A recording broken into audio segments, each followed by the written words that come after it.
the unions tried to combat it, but they couldn't even come close. The concentration capital was so enormous that it wasn't even a battle. This picked up again in the 1970s. There's another upsurge of foundations trying to take over the educational institutions, so, you know, Olin professorships of free enterprise and glossy right-wing student magazines, very well funded all over the place, and so on and so forth. It's had an effect.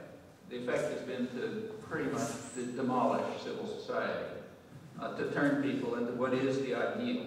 Now, the ideal is very clear. The ideal is a completely fragmented, atomized society where everyone's totally alone, doing nothing but trying to pursue created wants, and the wants are created. It's known that they're created. Nobody wants those things. You create wants.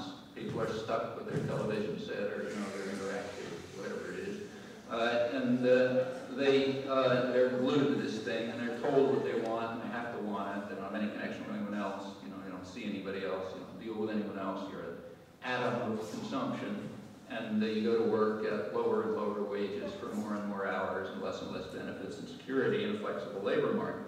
That's the kind of utopia that they're looking for, and it's not very far from there. It's led to very strange effects in the country.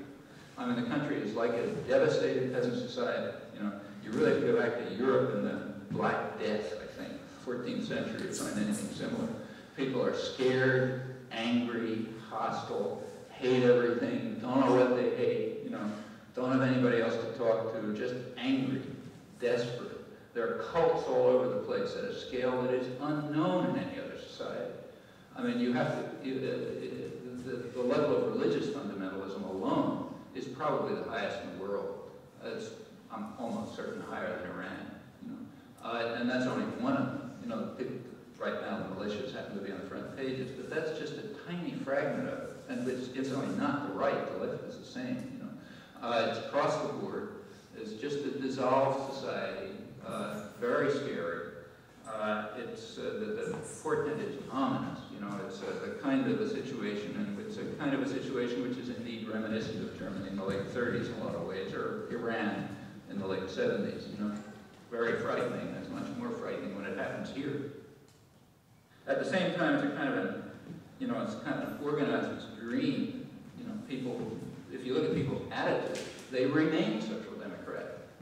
Like, you know, people are overwhelmingly believe that working people ought to have more influence. They don't have enough. That the government ought to help poor people. That's its job.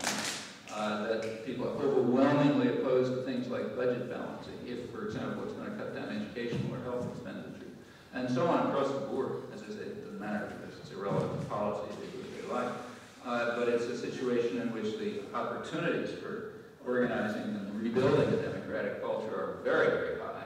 And it can be done, but it's certainly not going to happen by itself.